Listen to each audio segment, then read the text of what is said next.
जानिए अपने जीवन में गरीबी और दुख का असली कारण। बुद्धा मोरल। नमस्कार दोस्तों, आज फिर मैं आपके लिए ज्ञान से भरी एक कहानी लेकर आया हूँ। ये कहानी है गौतम बुद्ध और एक दुखी भिखारी के बीच की बुद्ध मोरल स्टोरी, जिससे जीवन का बहुत अच्छा ज्ञान मिलता है। एक बार महात्मा बुद्ध एक गाँव में अपने शिष्यों सहित घने पेड़ की छांव के नीचे बैठे थे। आसपास के गांवों से बहुत से लोग अपनी मानसिक समस्याएं लेकर महात्मा बुद्ध के पास आ रहे थे। महात्मा बुद्ध उन सब की मानसिक परेशानियों का समाधान देते। सब लोग खुशी खुशी अपनी समस्याओं का समाधान पाकर वहां से लौट रहे थे। वहीं से कुछ दूर बैठा लोगों को बुद्ध के पास जाते देख एक दुखी भिखारी अपने भाग्य को कोसता हुआ यही सोचने लगा कि अभी कुछ देर पहले तो ये लोग दुखी मन से मुंह लटकाए उन महात्मा के पास गए थे, और अब इतना खुश होकर कैसे वापस लौट रहे हैं।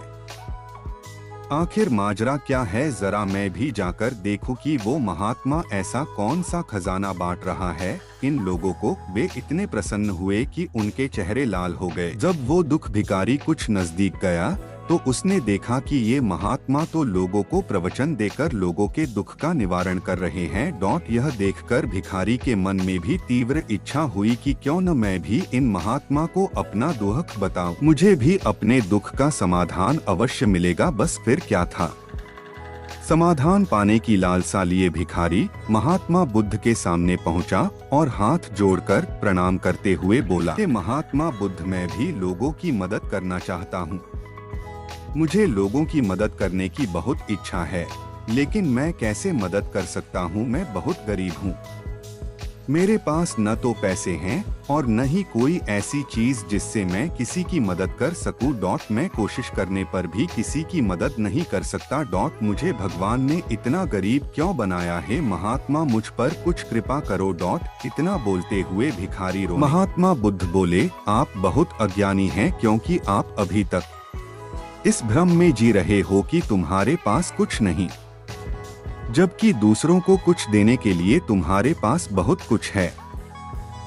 तुम बिना धन और वस्तु के भी दूसरों की मदद कर सकते हो। तुम्हारे पास जुबान है जिससे तुम मीठे शब्द बोलकर किसी के दुखी चेहरे पर मुस्कान ला सकते हो। इन्हीं शब्दों की ताकत से तुम किसी के भी टूटते हौसलों को फिर से मजबूत कर सकते हो। इन शब्दों की शक्ति से आप किसी के भी मन में सकारात्मक विचारधारा के बीज बो सकते हैं और उसे गलत रास्ते पर जाने से रोक सकते हैं। तुम्हारे दो हाथों से किसी भी कमजोर या लाचार व्यक्ति की सहायता कर सकते हो। आपके दो आंखें किसी अंधे को रास्ता दिखा सकते हैं। तुम किसी के लिए दुआ कर सकते हो। यह हो सकता है कि उनके बुरे काम फिर से हो जाएं।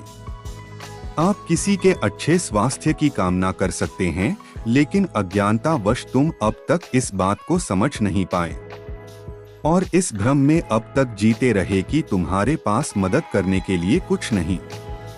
किसी की मदद करने के लिए धन और वस्तु का होना अनिवार्य नहीं है। बिना धन और वस्तु के भी हम कई प्रकार से लोगों की मदद कर सकते हैं। महात्मा बुद्ध के ज्ञान से भरे ये सुंदर शब्द सुनकर भिखारी के चेहरे पर मुस्कान आ गई और वह खुशी से झूमता हुआ वहां से चला गया। इस बुद्ध मोरल स्टोरी से हमने क्या सीखा दोस्तों? महात्मा बुद्ध की इन बातों से बहुत कुछ सीखा गया। आजकल बहुत से लोग यह सोचकर दुखी होते हैं कि मेरे पास ये नहीं है, बल्कि जो आपके पास है उसी में संतुष्ट रहना सीखें और बिना मतलब के लोगों की मदद करें। इन्हीं से आपको परम सुख की प्राप्ति होगी। तो दोस्तों, यह बुद्ध मोरल स्टोरी आपको कैसी लगी जरूर बताना।